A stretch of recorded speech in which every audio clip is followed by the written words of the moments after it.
Now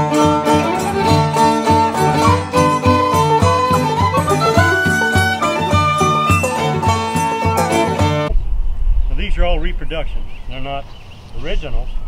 If they were originals, they'd be in a safe. That's 44 caliber, and this is the 1858 Remington. Now you can see the big difference between the Colt and the Remington. On the Remington, it was very easy. You could carry it to reload because you could carry extra cylinders, and the cylinder would come out by just pulling here, come out in your hand, and you could change it. But on the Colt, you couldn't do that, because on the Colt, you have to take the screw out, you have to knock this pin, this wedge out with a tool, and then the barrel comes off, and then the cylinder. So the Remington was a better gun. Everything was single shot and muzzle loader, black powder back then.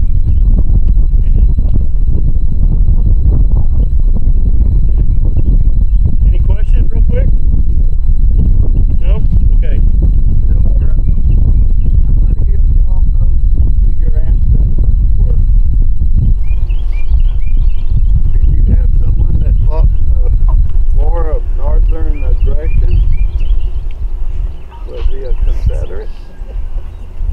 Good.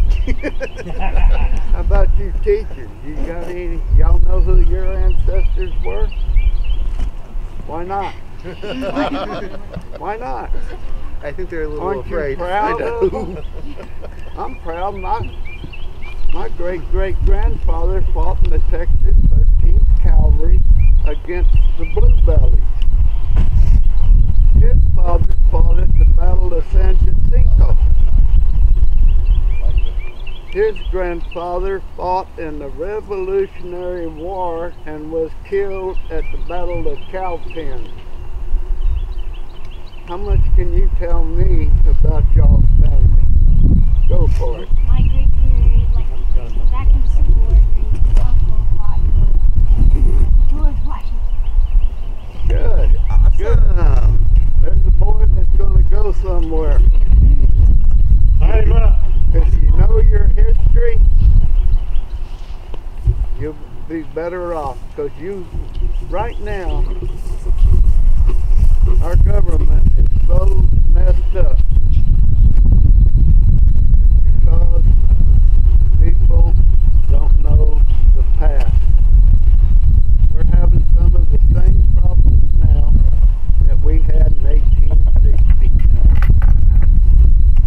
Now, I'm going to talk to y'all about the cannon. That is a replica that I built from scratch. The barrel comes from ironworks in Idaho. Wheels came from the Amish in Pennsylvania. I did all the hammering and steel work and iron work. Research on it. There are no plans that show you how to build that cannon. That's the style that was used at the Alamo and in the Revolutionary War. They didn't come out with the cannons that they used during the War of Northern Aggression until that style came out in 1841. That's called the double trail. The ones that were used in the war were single trails. That gun will shoot over a mile. This is what it shoots. How would you like to be hit with this? This will go through 20 feet. It'll cut us in half. During the Civil War, they had what is called grape shot or canister shot.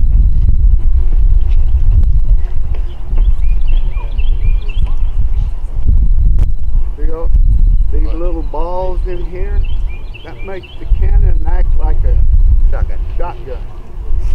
Except these are 5/8 diameter balls. They use 1 1/4 inch balls with the about 40 of them in a 6-pound cannon. There has been noted that over 36 people were killed with one cannon shot from grape shot. When we start shooting these cannons here, everybody's going to have to stay off to the side for your own safety. Now this is the original 6-pound cannonball. This was found in Mexico, about 10 miles from Laredo. That is one of the routes that Santa Ana probably took coming to the San Antonio and fighting at the Alamo, which just happened, 4 days ago? This ball has been shot multiple times.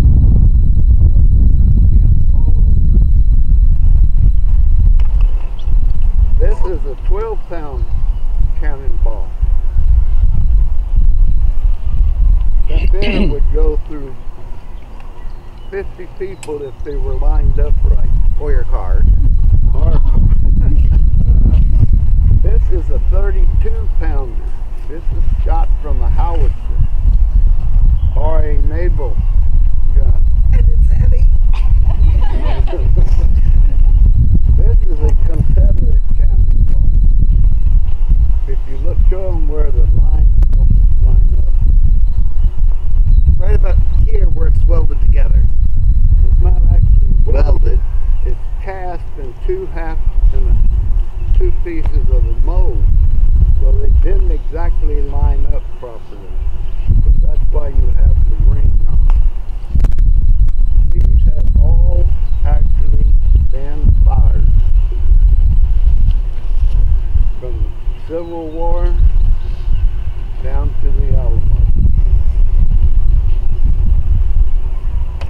Now I'm not going to go into the guns. Raymond did that. He covered them pretty good. But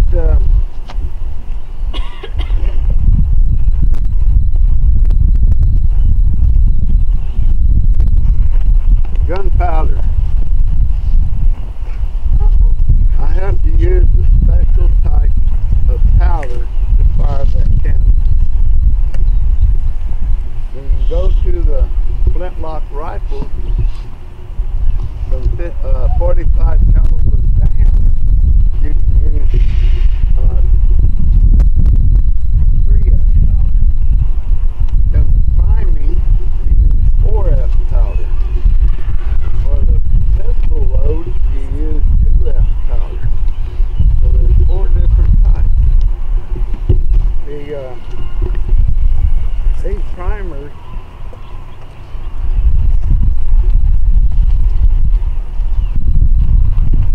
these are exactly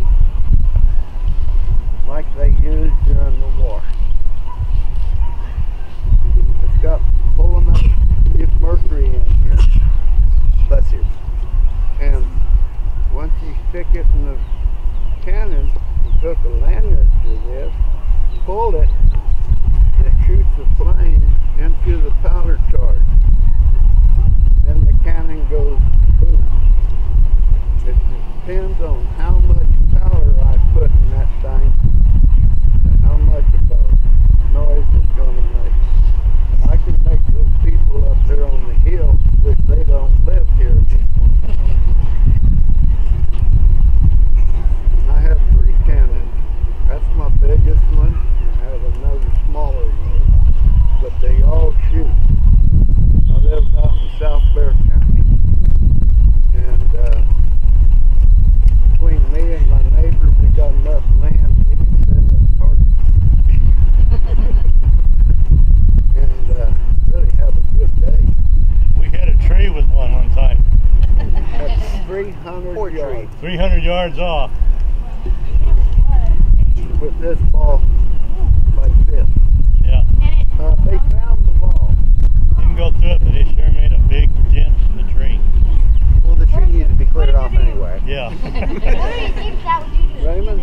Yes, sir. The neighbors found that ball. Oh, he did? Yeah, he got out there with a metal detector and found it. When he found it, it was smashed out about that big. Wow. So each time it goes through somebody, it gets bigger and bigger and bigger. Good. Now, if y'all have watched the movie, The Patriot, watch Seen it. that? You'll see the British firing cannons and the balls hitting the ground. What it did, hit the ground, bounce up, hit a row of troops. If there's 5 in that row, just right, it'll kill all for 5 going through. If there's another group behind it, it'll do the same thing. They're made to bounce and take heads off, legs off. That is true. There was a lot of people that couldn't be identified because they had no head. Even that mini ball will make your neck. That's it. The head is gone. Very gruesome time. Right. Very bloody time. But I don't know how many times. How many groups do we have coming out? We have 3 groups, yeah. 3 groups? Yeah. Why don't we fire once for each group? We generally wait till the end and have everybody out and have a big firing. Well, I got a round made up for that. Okay. You got a half a pound of powder.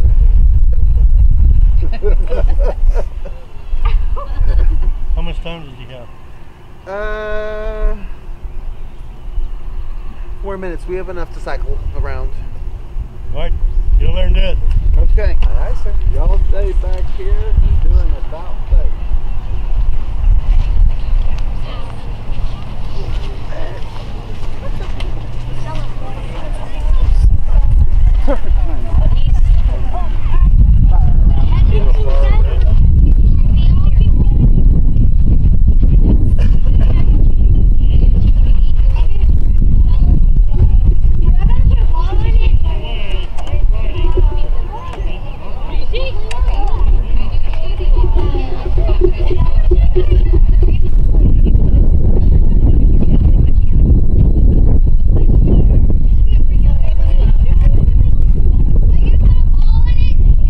Nope, not this time. We don't want to scare people. Yeah, fuck.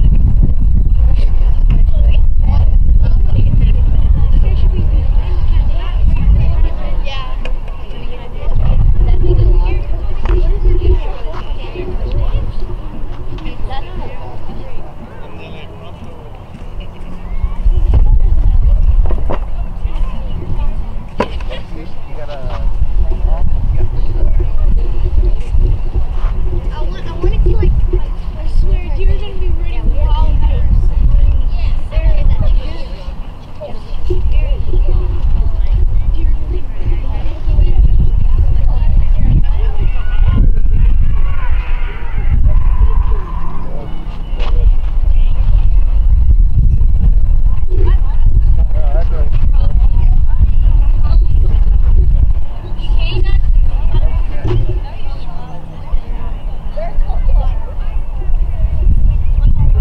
Man, that line was out the door. This is the gunpowder. All right, everybody. Eyes forward. Quiet down, please.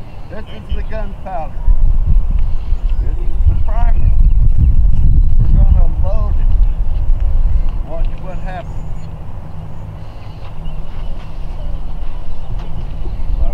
Run the bore.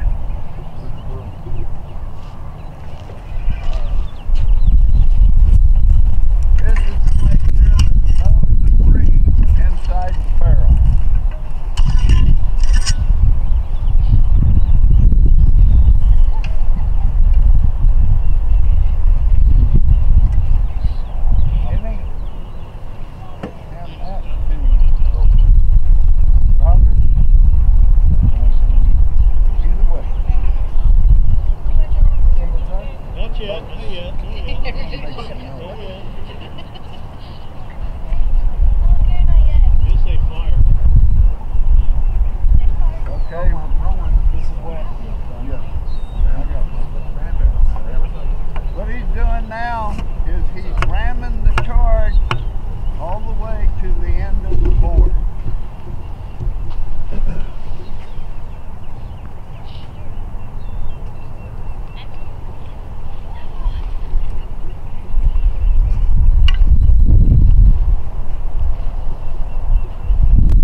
I love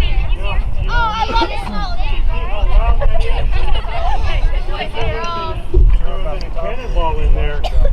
It was in even loud. I think that's good that we gave it to the old kid. That was just a little I think that's good that we gave it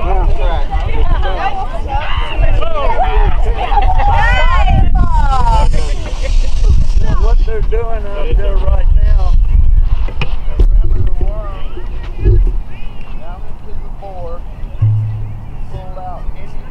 timer.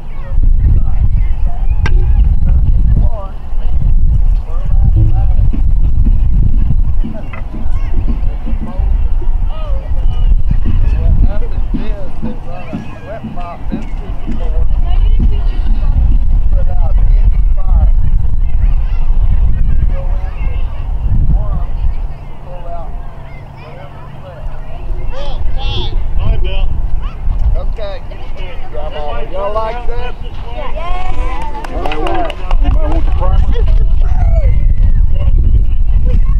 Here's from our cavalry officer here today. Okay? Y'all can sit if you like. You don't have to stand up. Watch the hand pile. Watch the hands. The most used weapon of a cavalry soldier was a pistol. Because you can stay on your horse and use this. You can stay mobile and use this. Whereas using a carbine or a rifle is a little bit more difficult. That too. Plus you had to carry your own gear, your own food, all that other good stuff with you on your horse, hopefully. Now one of the things that cavalry troopers on the east side of the country had was a saber. Difference between a saber and a sword? Anybody know? Yes. They're gonna be easier to carry. No. But you're somewhat right. Yep. They're longer and swords have different. A saber has a curved blade. Now this one hasn't got much of it. This is a replica of the sword that was carried by General Shelby. Not sure which one you've got. McElroy, McElroy. Virginia Home Guard. Behind me we've got a variety of different swords. The South got swords wherever they possibly could. A lot of the officers in the Confederate Army had been former Union soldiers, so they brought their own swords with them. See, when you're an officer, you buy your own stuff. The enlisted troops got it issued to you, which usually means you got the cheapest stuff. Now, I need a volunteer. You. Since you're wearing a blue cap, stand over here for me. Now I'm going to use my sword on her. I don't want to face it. You know what? I think I'm just gonna. All right. Now, Sorry, Morty. this thing is actually ornamental, yes, but it's actually got a purpose. And unfortunately, my wrists don't turn right. So it doesn't fly up unless, your head. if you're on horseback, you don't stab your enemy, because what you do, if you do that, you get your weapon stuck in your enemy, and you get pulled off your horse as you go by. That's also why sabers were not sharpened. The only sharp point on the saber is right there at the tip. So in the event I do have to stab somebody, I can. Primary targets with the saber include the neck, the shoulder, the arm. The purpose of not having this sharpened, again, is to keep you from being pulled off your horse. Because again, if you cleave into somebody with a sharpened edge, it's going to go in, it's going to get caught in the ribs, and you're going down. And now you're at your enemy's mercy. So by coming down and cleaving into her with a dull blade, I create a massive wound that I could get my saber out of and keep on riding. And it does create a massive wound. I've done that on watermelons as well. Kind of get the hint. Kind of get the hint that I don't like watermelons. Why not use the pumpkin? Just carve the pumpkin with it.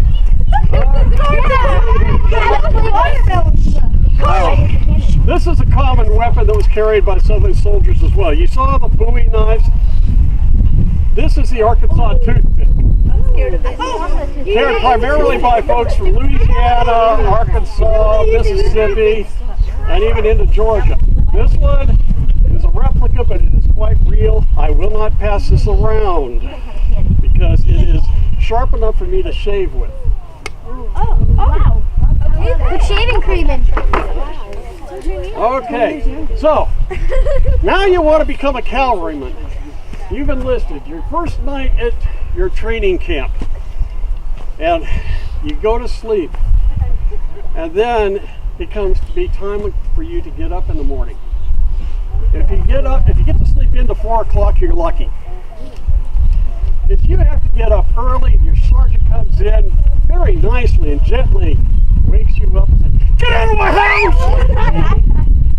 Not very nicely. And you then have to start your morning chores. You get to make your bed if you're lucky enough to have one. Oh. Yeah. Then you get to go out to your horse. You clean your horse off with the brushes. You pull up his feet so you can pick the crud out of his hooves. If he needs a new shoe, then you've got to take him by the blacksmith and get a new shoe put on him. And then you get the nice, lovely chore of cleaning out your horse's stall. And all the stuff that the horse leaves there overnight.